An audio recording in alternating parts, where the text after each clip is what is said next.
In this episode, Ken invites Colleen, Gareth, Gurneet, all entrepreneurs to share wisdom on tough conversations and how to support team members to build support, confidence, and future leaders.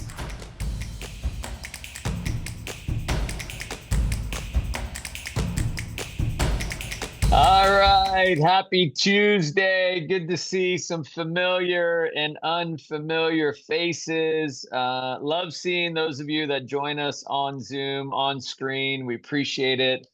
We are human too. We like seeing your beautiful faces and your smiles. And if you're not driving, your place to take some notes, that's cool. If you're not able, we totally understand. We are here to just support you guys and help you guys grow. We got a few studs again on our Tuesday leadership development call. Colleen, thank you so much for taking the time to join us today and to help the owners. I'm looking forward to hanging out with you this weekend. I know she's coming up to Michigan for a few days. That's going to be fun. And Gurneet, obviously, like always, thanks for putting this all together and making it happen.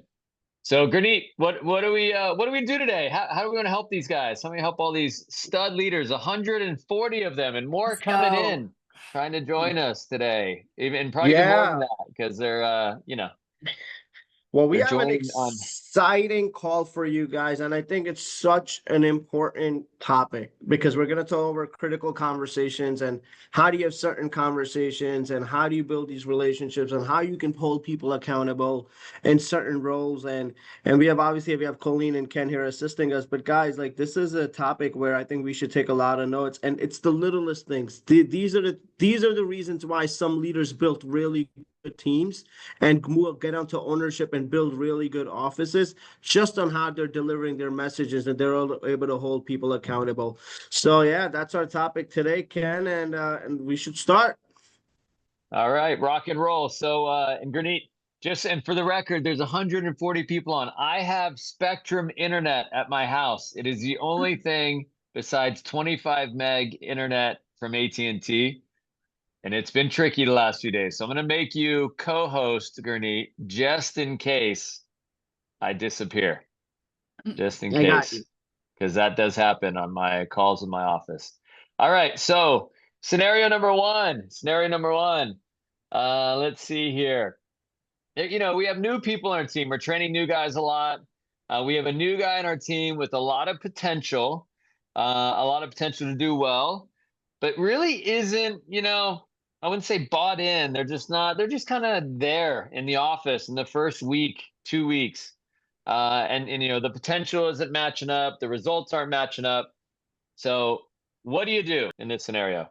Okay. Well, so when I was building my team, the difference maker between me having a team of like 2 to 5 to 5, 10, 15 was really in me systemizing my relationship building.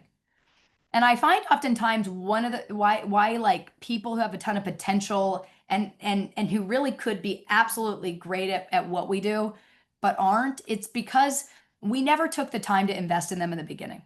So something I started to do when I built my assistant manager crew and the crew that got me promoted out was I made sure after day one training, no and ifs or buts, we went to have a goal conversation. Like right after day one, we're having a conversation about where you came from, what's your background, but what do you want to get out of this? And the reason I think this is where you have to start is because you have to get emotionally invested in your people's vision of where they want to go. And it has to pull at your heartstrings just as much as it does theirs. People don't care how much you know until they know how much you care. And so when I started systematically, every new start, whether I thought they were going to be somebody who got me promoted to consultant, or I wasn't sure they were going to make it to tomorrow. It happened every single time.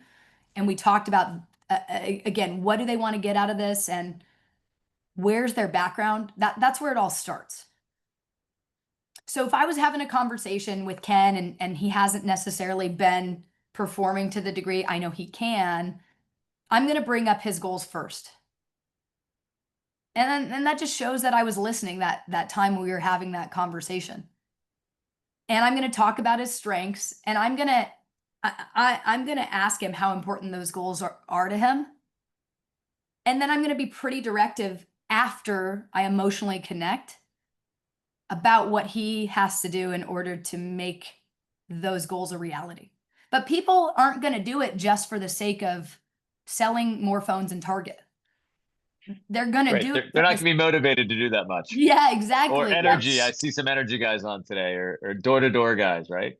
Right, right. It's not going to be a matter, they're not going to make the personal changes just to sell more phones, but if it was a matter of coming through for their friends and family, being able to hit their personal goals, most people will make changes, the changes necessary to do that.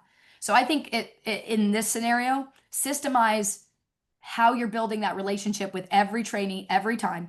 Get emotionally invested in their goals first, get emotionally invested in their background, and then that when you're having to have this conversation, which is pretty appropriate day 3, day 4, Right. about what has to happen, leverage what you know. Start with the heart is a way to do it. Leverage what you know and how much you care about them, and then be directive about what are the personal changes that have to happen in order for them to be on pace to make those goals a reality. And then be super supportive. Root for them, cheer them on. I am every person in my office's biggest fan. And I am very, very proud of that because I'm emotionally invested. I want them to win at a really high level. They can genuinely feel that from me because I took the time to build the relationship in the beginning and to know about the people that they want to impact in their life. Love it. I'd Love work. it. Love it. I got it. I'd I was going to say, Gareth, I saw you on here. I was work texting for you. you. I'd work for Colleen Buck in a second after hearing that. That's amazing. So Gareth, I know you're joining us today. Thanks for. I know you're texting me. You got your hands full there. Anything you want to add there to new staff? I Got think somebody that you like that's not really bought in. They want to help them hit their goals.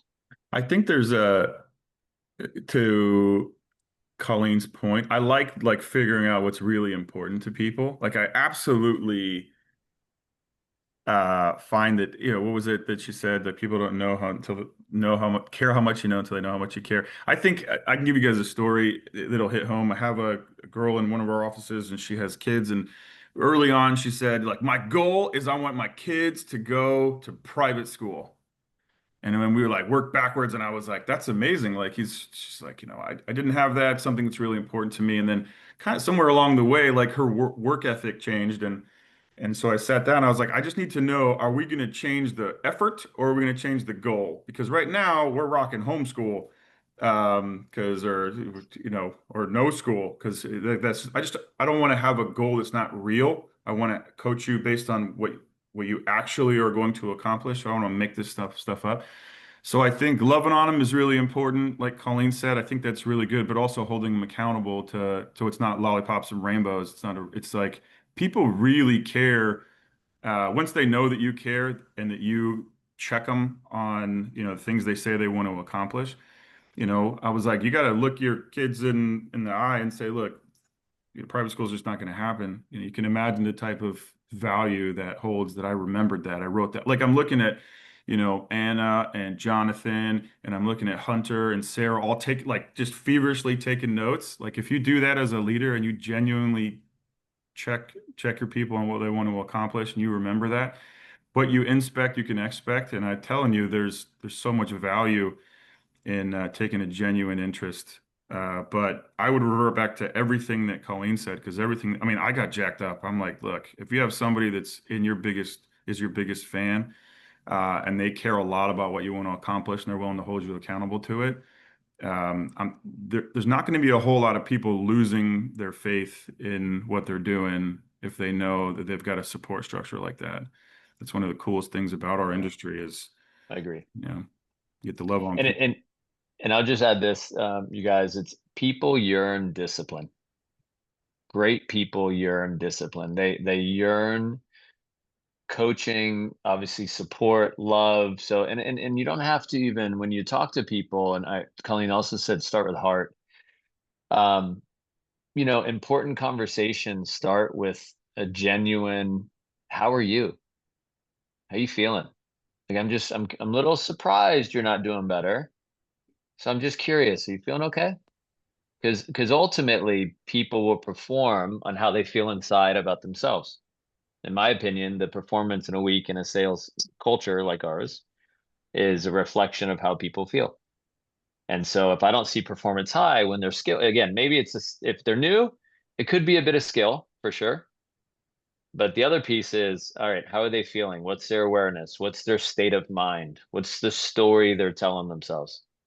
And that's the world where you're going to get people moving emotionally towards things they want. And to be fair, if you take that approach to your people, they probably have never had someone coach them or support them like that. And then that will help them get more connected to what you're doing. So, Gurneet, any thoughts, final thoughts in this first one? Yeah, because I think it's very important because in my office, I think in our org, I think with new starts, I think the first week or two, they're really excited about your culture. So people always say, what are they bought into? They're bought into the fact that they bring into the office and they're being welcomed by the leaders and you're introducing them to everybody. And, we like to do something called a new start dinner every single Thursday. We do it with new starts. And we go over the conversations that Colleen just mentioned. Here's the reason why also. The first day, they go out to dinner that night, they meet the team, they're talking about the values, the principles of who you are as a person. You're getting to know each other, who we are as a person. I'm not necessarily talking so much about the business because they're buying into you. And here's the reason behind. You guys have to understand this. Because let's say your leader or somebody, or you didn't have maybe the best this day, whatever the reason is. If you get home and the first thing the parents ask, hey, honey, how was your day? Right? If they just did a dinner and they had a really good feeling out of that dinner, they're going to be like, Mom, Dad, it was so excited. I met some great people. I'm really excited to go to work.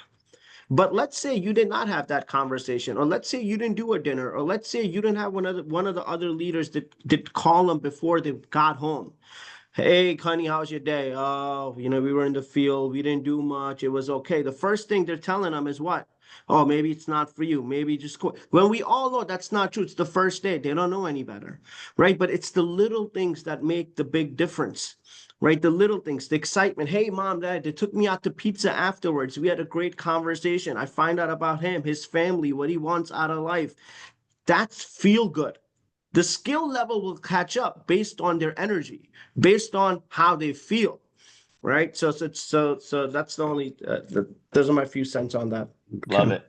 Love it. Love it. All right. Second situation. There's, leaders as business grows, evolves, right? A leader in the office is talking negative about another leader in the business. You're the leader that receives this conversation. How do you approach it? What's the critical conversation? Colleen, do you want to take this one again? Yeah, I can go first. Okay. Well, I'm going to go through it in two perspectives, because one, somebody being on your team, and then somebody who's another leader in the office. And I'll go through the other leader in the office one, because I think that happens to us quite a bit. Because most people are coming from workplaces where talking shit and complaining is the common dialogue. So the thing I think people do so wrong with this is they get super judgmental right away.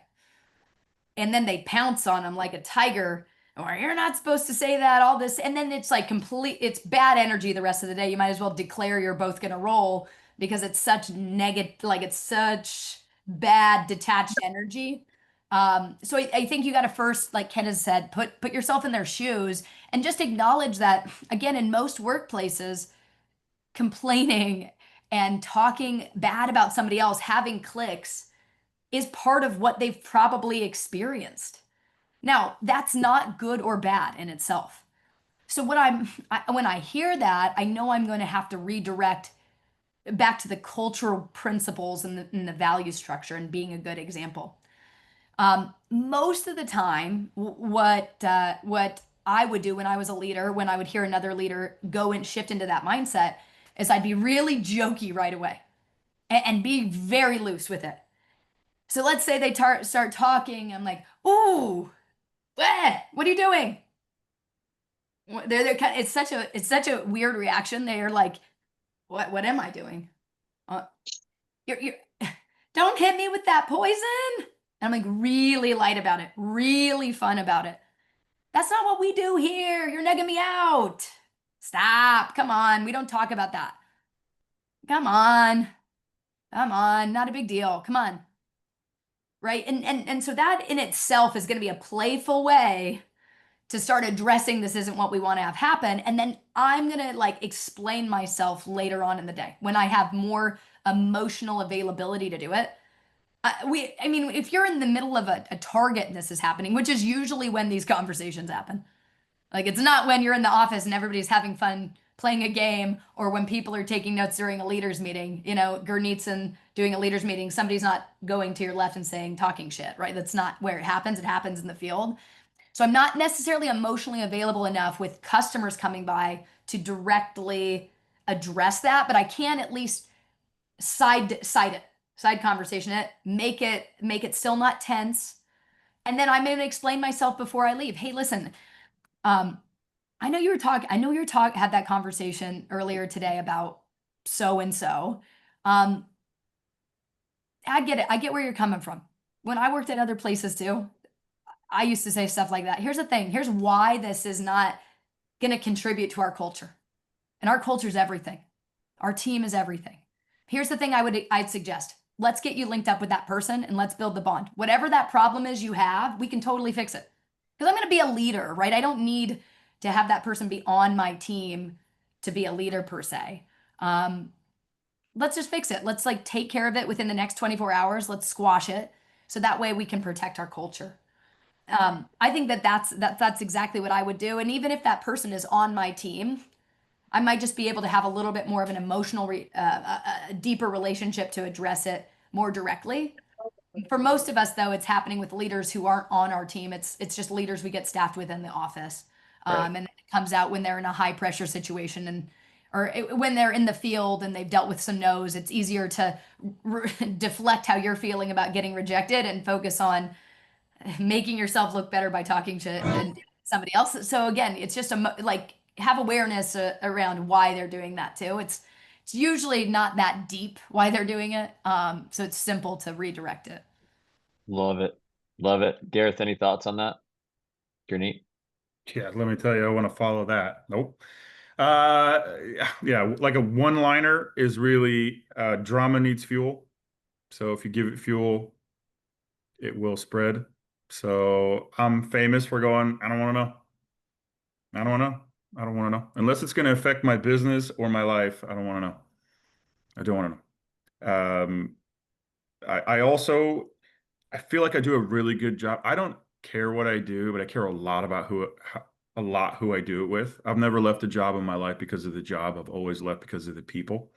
So I want to work with amazing people, and I address that pretty regularly. I want to work with people that make me not hate my alarm clock to go to work every day. So I'm really, really picky about the type of humans that I want to be around. And I will address that like maybe not on a daily basis, certainly on a weekly basis. So I think, and I address this in my interview process, you know, culture is the number one reason why you get to or don't get to work here.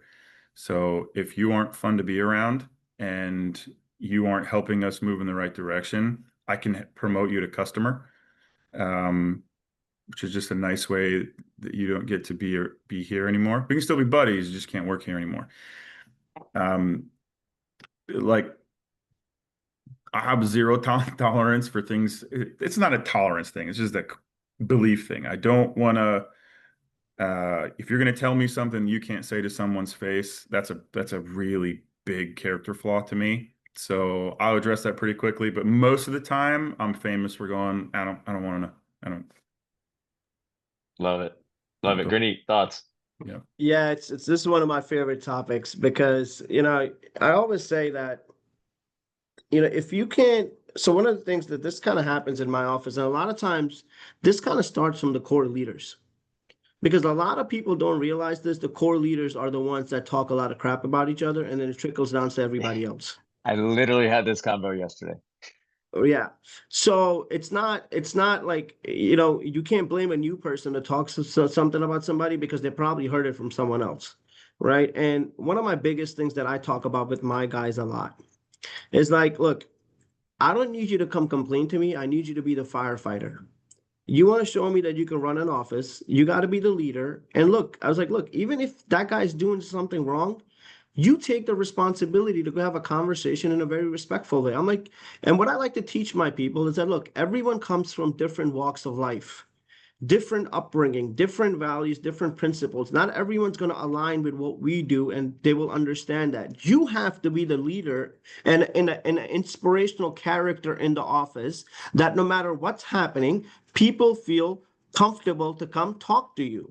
And you got to be open enough to listen to the good, the bad, the ugly feedback. What ends up happening a lot of times when people talk crap about each other, we get emotionally involved and you get worked up and you're like, oh my God, this one said this one said this. And then you go spread it to And then we everybody take it else. personal, Correct. We take it personal, then we go which is spread it to, normal, young in leadership, yeah, right? You take everything yeah, personal, right? yeah. And then we go spread it to everybody else. And you know then who looks like the bad guy? You do. Because everyone's like, how's this guy going to be an owner when he's going around talking crap about people? So I literally talk about this and I'm like, look, the best thing to do, hey bud, look, let's go have a conversation and have it in the most respectful way. And look, it's your job as a leader. A leader's job is to tell people what they need to hear, not what they want to hear. And the only way that happens if you have relationship building in the office. If you're a leader that does not have relationship building in the office with people and you don't have that good feeling, like people don't feel good about you, they're always going to feel hostile. But if you somebody in this office that shows that you care and you're setting the right example and you don't back talk about anybody, you go out of your way to help people, then when you have a constructive critical conversation with somebody, they're more prone to listening to it because they understand you're coming from a good place. But if you're somebody that people talk about in a negative way where you know that this is happening, then that's less likely going to happen. So yeah, Ken. Love it. Love it. Love it. Yeah. And listen, I would just say this just in like activity. I love we call it the culture of discipline in our office. And we too, Gareth, talk about it pretty frequently. It's something we actually haven't talked about in a minute, but we were talking about it again actually this Thursday, Friday. We're having a meeting on it again. And it's just a simple, hey, and this is a core leader's commitment. Hey, Gurneet, just first things first, I appreciate you sharing that with me. It sounds like this is tough for you. We have a basic policy in our office. If you have an issue with Gareth, then I'm going to give you 24 hours to go talk to Gareth directly about it. And if you're not able to do that, no worries. I can facilitate talking with Gareth and management about it so we can kind of clear it up. Because in our culture, we're just not a culture where we let things foster. We address things, and even if they're uncomfortable, we address things. And if there's legitimate opportunities to improve, then we're going to do that. But what we don't have is just people talking about people and making excuses and talking negative about others. That's just not a culture that we believe in. It's not a part of our value system. So we give people an opportunity to fix it, to get beyond it. If not, we will step in and help them fix it. So, all right, good stuff, you guys. Good stuff. All right, next scenario, and maybe the last one because we're talking a lot, and this is some good stuff. How about just someone? The scenario is a new leader, but really just a leader in general, right? Leader in your office, leader on your team, been in the business more than 90 days, have done great, thousands of dollars in business, but lately they're just not performing. They're not fully, on top of their game. You care about them. You want to help them get back on track. Gareth, you want What to do go you do? first? Gareth, you go first. All right. I love it, Colleen. Gareth's like, yes, I'm going to go before Colleen. I don't know if I'm the right one to go for. Like it's quick. Whenever somebody goes from doing really well to not doing really well, it's always something personal. Like I don't even I can't probably 99.9% of the time. Those are like the heart-to-heart conversations. Look, I know this performance is not you normally, so I know there's something going on in your life, and if you need some help and you want to chat, I'm here for you, whatever you need. I want to help you get back to yourself is really what I want. The tough part is in some cases it's none of your business, right? And so I want them to go to not necessarily me, but to someone to make sure that they can help get themselves sorted on their personal front so that, on the business side, they can get back in the game. So it's an open-ended answer, but support for sure. They need to know that they've got to get back in the game. So I need them to do whatever they need to do. It can either be me or it can be anybody, but they've got to get themselves sorted in their personal world so that, it doesn't affect their business world any longer. Love it. Gurneet, and then Colleen. Yeah, so this is another one that I really like to teach my guys a lot. So look, a lot of times, 99% of the times when a leader stops doing well in the field, it's most likely because of something that's happening outside of their life. But here's the issue. Here's how a leader gets ahead of this. If you're not constantly, let's say you got somebody into leadership, your job doesn't stop. Your job constantly has to be developing that individual, right? And like a lot of times, like people like overlook, like there's signs. You can see this, you can see through the signs. If a leader was doing really well and you see his work productivity drop, you can look at through his on the EDM campaign. You can look at a guy's previous week and you're like, this guy did 27 credit checks. You can look at this week, this guy did 8 to 10 credit checks. You can tell right away there's a vast difference in work ethic. If there's a vast difference, let's break it down. All right, if there's a vast difference in work ethic, that means he either doesn't feel appreciated, he's either has a lack of stimulation for growth, meaning he doesn't feel like he's growing, or there's something that's significantly affecting him outside of life. And again, this goes back to the first conversation of what Colleen mentioned. If you don't have a heart and a relationship with your people, you're never going to be able to understand and coach them along the way. So I always like to have that conversation. It's simple. Hey, Johnny Ballgame, how are you? I've seen kind of, you've been struggling a little bit. What's been going on? Is there something that's happening outside of work? Is there something I can help you with? Is there anything that's happening that you seem a little bit off. You're coming into office, not a little bit excited. You're not taking notes. Like I see these little things happening. I just want to know that, hey, are you okay? Right? And you just saying something like that, right, can make someone feel really comfortable. And then they open up. And a lot of times, look, you got to be the leader. Obviously, you have to understand how they feel because you have to have empathy with them. But then you also got to be solution oriented. And I teach my guys that, look, no matter what problem you're going through and no matter what's happening outside of work, right, it's not going to solve your issues. And what I like to teach people is, look, you have this career in front of you. And a lot of times, what I've noticed along the years, a lot of leaders and a lot of time, or correct me if I'm wrong, Ken, Colleen, Garrett, a lot of times they come up with financial issues and they're not making enough money and, they can't pay bills or whatever the reason is. You got to turn it back on them and be like, look, if you're having all these issues, let's go look at your productivity. Go ahead. One quick, I think one thing to say when someone says I'm not making enough money, I would say, okay, hang on, just change the word to earn. I needed to change I'm not earning enough money. There's a big difference because here I'm not giving you anything other than the tools in the vehicle. You're just not earning enough money, right? That's not, and if I can give you more tools, for sure, but just make sure that the narrative that you're telling me is that you're not able to earn enough money. I cut people like I just did to you. I cut people off really fast whenever they say, oh, I'm not making enough. There's a big difference. You're just not earning enough. I want to make sure that that the expectation is that, you're not able to, or you're choosing not to earn as much as you would like. Okay, now you can continue. But that word alone, like that I'm making up, that pisses me off. I'm like, whoa. It's such a good point. Thank you, Gareth, for that. I appreciate that. Thank you. It's such a good point, right? Because that's the ideology we need to put in our people. But here's the deal. So what I like to do as a leader, I normally know their break even. I normally know what their bills are that they have to pay because I keep that in my brain as records. And sometimes you got to use that to drive them. Look, some of these guys are not grew up disciplined and they're only 90 days in. You got to sometimes get them away from their not that you don't want to hear about their outside life, but you got to be the one that gets them on track.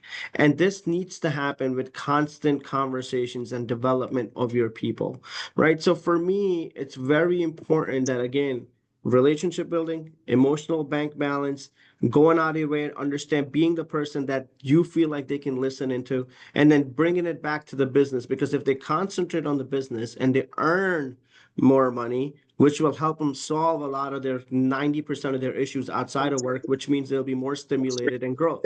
And that's the way you got to put it back on them. I don't know, Ken, Colleen, if you guys have more thoughts on that. Colleen, go ahead. Okay.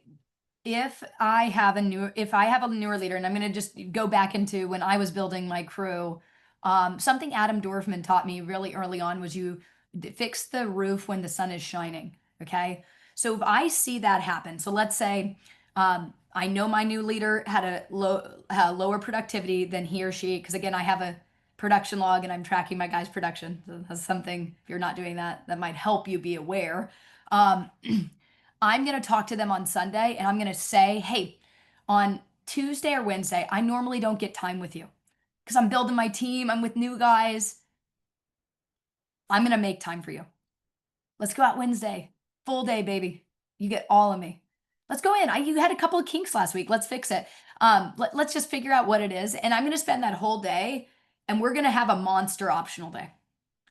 So that way, when I go to have this personal conversation, I get somebody who's feeling really good and very open to directivity. Very, very open, right? Like I say this a lot when we go to coach people in the field. The training becomes this like massive critique fest before we've even made any money and people aren't feeling good. So go out with them on an off day. That way you don't have to rely on, you got other moving parts if you're building your crew. So your Tuesdays and Wednesdays are for these guys. Hey, let's go hang out. We're going to have a full day in the field. And then after the field, let's grab dinner. Okay. Hey, listen, walk me through last week. Last week sucked. I know it sucked for you. It sucked to watch that happen for you. What am I missing? And then it gives them a window, but they're feeling a lot better and usually a little bit more vulnerable and open to it. And, then I'm going to be pretty directive on the stuff. I might listen to a degree, but the critiquing, the coaching, the redirection all goes back to, well, what you've told me your goals. And last week is a learning lesson, but let's not lose the lesson. Here's the lesson. Do this the rest of the week. So that's something very practical that I would suggest. And if you're in my office, you hear that all the time. Go take them out, go get a couple $100 in their pocket and then have a conversation when they're feeling really good. It's so much easier to move somebody emotionally back to where they need to be. Love it. Love it. I would just share this. Amazing stuff, you guys. Thank you. Skills, awareness, decisions. I always think about supporting my team and people in my office and in general in those three areas. Sometimes it is a legitimate skill, right? Even though they've been in the business a couple months or a period of time, sometimes it is a way to close or something of that manner. Hold on one sec. Yeah. Yeah. You can. Yes, thank you. Sorry, I let somebody mic it. So when it comes to the skills, they really need them sometimes. They really need the extra support, and maybe it's a type of customer or type of personality type. So think through that.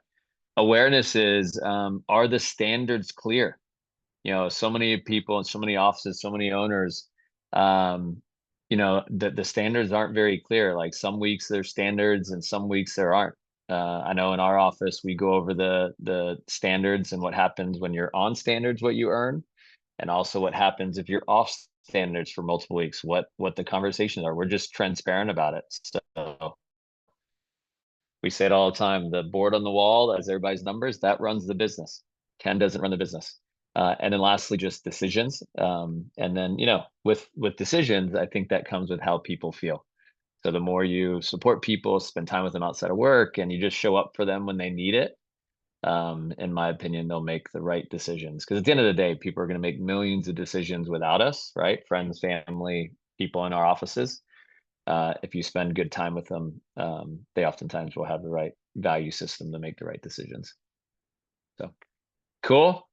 All right, 12:36. I think we've had a lot today. Any final thoughts, Gurneet, Colleen? I know Gareth had to drop. Any final thoughts? Yeah, I just feel, again, guys, keep this format in your what I'm about to mention to you guys really quick. The most most type of format I use for a conversation is a build, break, build. Right? I like to start off with the positive, then obviously tell them what they need to work on, and then obviously end the conversation with the build. Right? A break conversation is for someone that's like we have to handle some compliance issues doing something wrong, but I don't use that often. And a build is when someone's confidence is really low. Right? If someone's not doing well, you don't go and just jump on them. Hey, why you're not doing well? La la la. You don't get angry at them. No, that's the time you really build with people and you really try to bring their confidence back up. So these are the type of 3 formats of the conversations that are really easy to use. Yeah, Colleen. Love it. Colleen, final I thoughts? mean, we'd said everything here. They have plenty of content. But these were all really good because this happens to them all the time. Yeah, these scenarios, I'll tell you, 20 years of doing this, the scenarios don't change, the people do. The ability, the way to approach them, you know, get better for sure. We definitely aren't the same as we were 20 years ago approaching these convos. So listen, how do you get good at anything? In my opinion, you just practice. You just have these conversations as much as possible. And still today, there's times I can tell you that I approach something and I look back, I'm like, I didn't take that right approach, and I mess up, right? So give yourself some grace as you're doing your best to support people while you approach conversations. But happy Tuesday. We'll see you guys this time next week. Thanks for joining us, and we'll talk to you soon. Peace out.